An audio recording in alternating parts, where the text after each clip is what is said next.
like to follow up first on your speech, clearly an impassioned plea for the acceptance of the 1992 consensus. But what avenues are open to you as an out-of-office president in encouraging or engineering a change in the position of the current administration of Taiwan? Well, as I pointed out, when we reached consensus in 1992, it is between the authorities in Taiwan and the authorities of the mainland.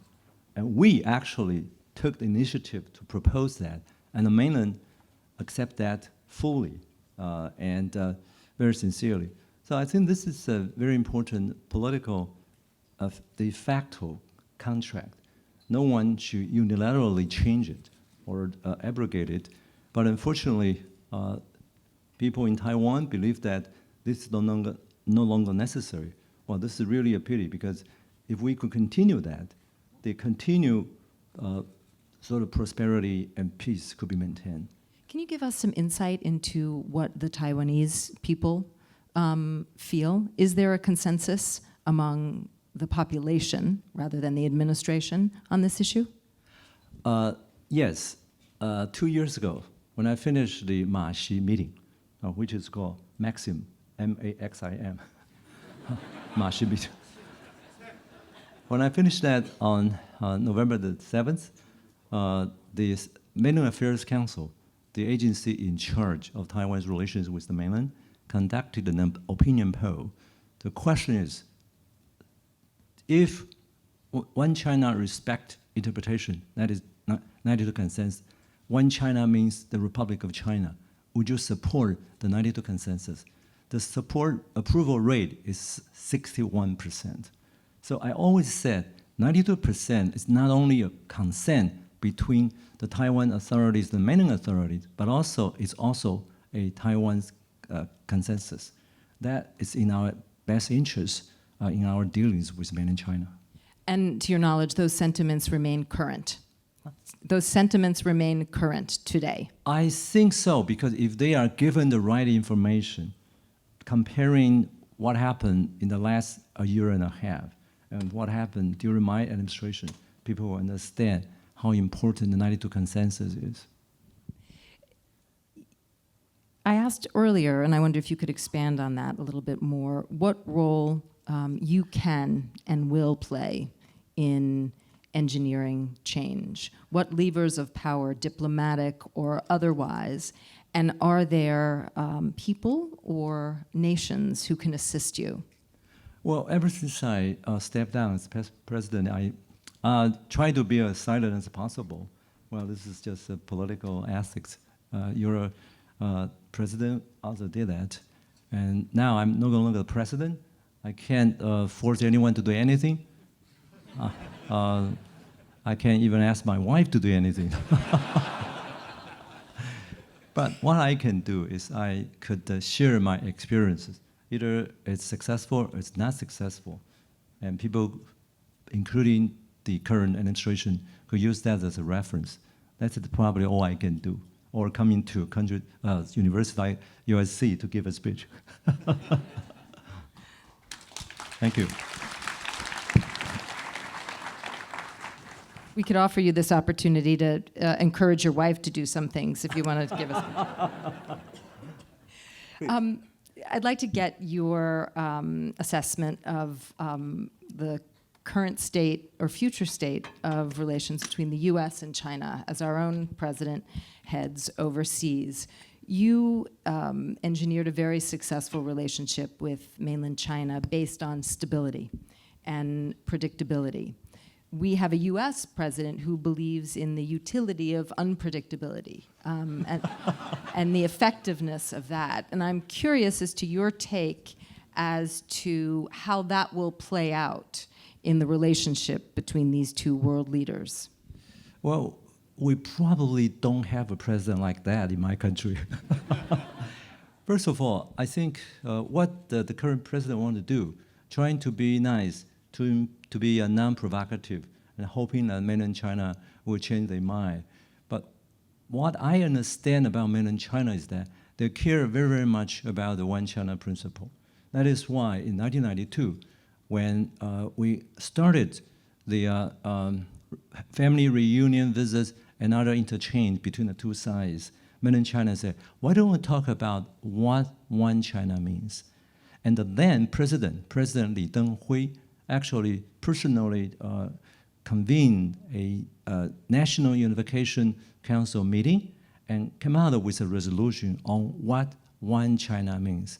So the conclusion is that the two sides of the Taiwan Strait stick to the one China principle, but they do have different opinions about its definition. So they could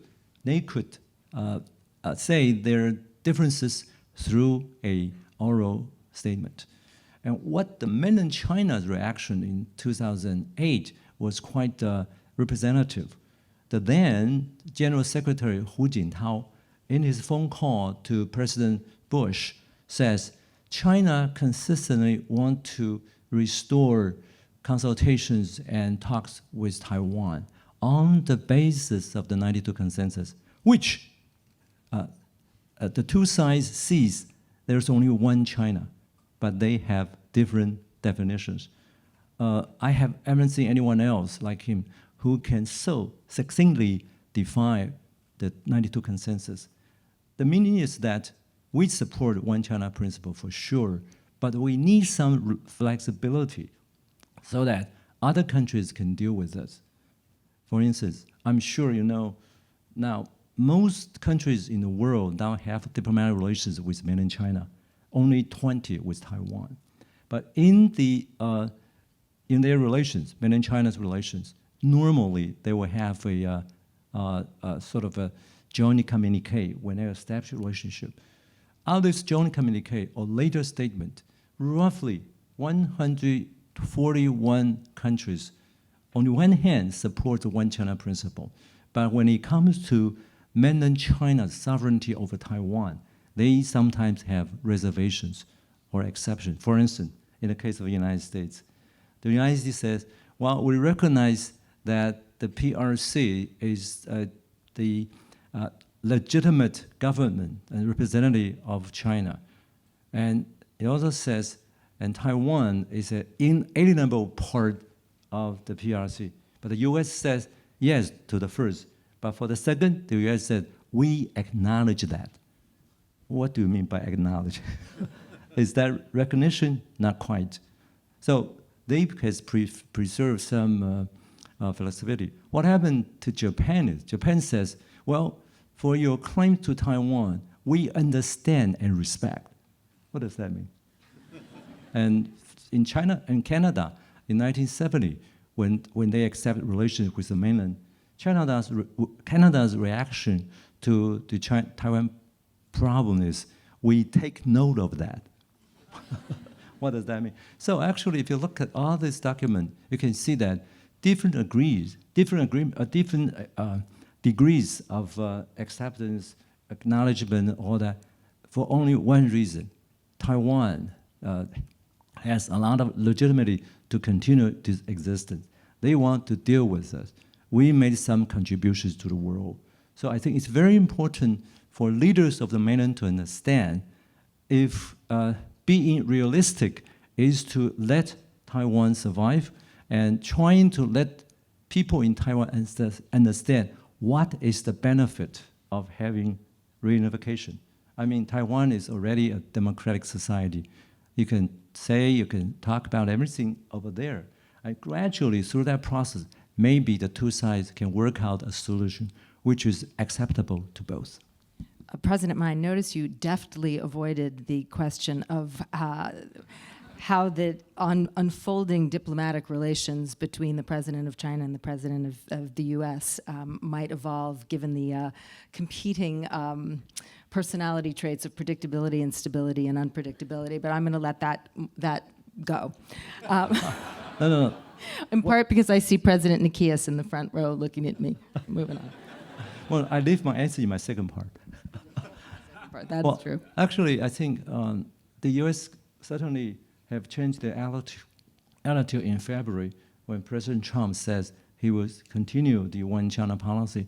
Well, this policy is the policy established by 8 presidents in 12 terms for 45 years. So I don't believe that he has any intention to change that. So I think so, but the problem is whether mainland China could play a more constructive role in helping the US to solve the North Korean problem probably is the key. And what might that look like? Well, I don't believe that US is ready to really have war with North Korea. So I think diplomatic negotiation is still probably the most likely way. And I think the succeeding president of the United States have tried that. Maybe your new president has more experience in his experience gained from the business world. We shall see. I wonder if we could just broaden this out a little bit. In this moment in history where we are seeing countries, heads of state, increasingly inward-looking, even nationalistic, do heads of state need to rethink their engagement strategies in a world of increased tensions and heightened sensitivities? Well, this is a very good question. When I first heard about President Trump's decision to pull out of TPP, I was really shocked. Because my country has been working very hard, hoping to get into the second round of negotiations of TPP, but it's gone. And why we're so concerned about that? Not only because we support the former president of the United States, but we are trying to get more FTAs for our trade. As far as we're concerned, we have only about 10% of our goods exporting under the coverage of FTA, which is quite a competitive disadvantage for Taiwan. Before I took position as president, even much lower, less than 1%. Now we're about 10%. But we hope if we get a chance to get into TPP, it could go up to 20%, even more.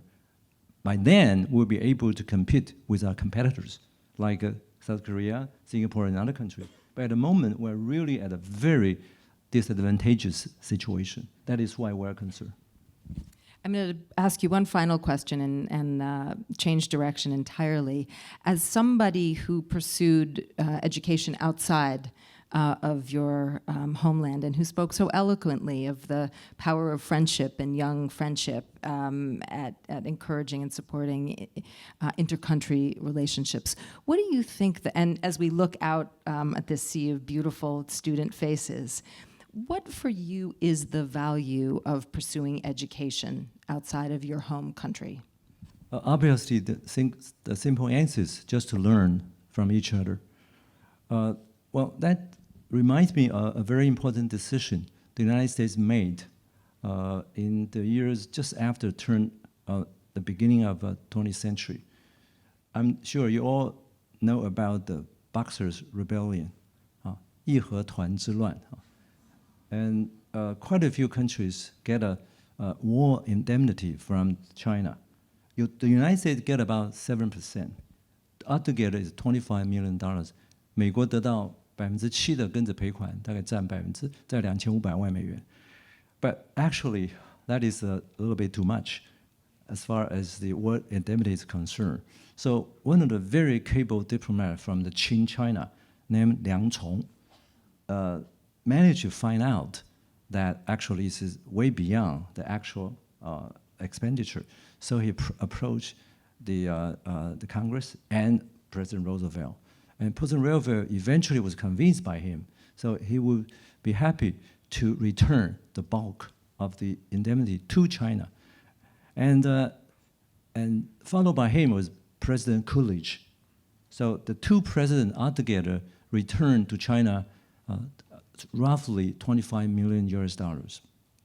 And China used that money to establish the school called Tsinghua Xuetang and used that to send students to the United States. And Tsinghua Xuetang eventually became Tsinghua University. And there is Tsinghua University in mainland China, another in Taiwan. And the money eventually helped China to educate generations of talents.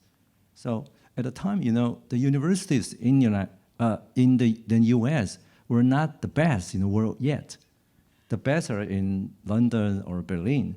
But U.S. as a country who can have the vision to look at a vast land in East Asia, poor and actually not really well developed, and then spend the money on their education. This is really, really very touching. So I always said that in that period of history, the United States is the least imperialistic among the imperialist countries. And even today, the Tsinghua University in Taiwan still receives the interest of that money, roughly 10 million NT dollars a year. I don't know why they didn't give it to the Tsinghua in mainland China. You could find out for me. Thank you. Well, thank you, President Ma, for sharing your wisdom with us today. Wow. Thank you. Thank you very much. I have to say, you are very tough.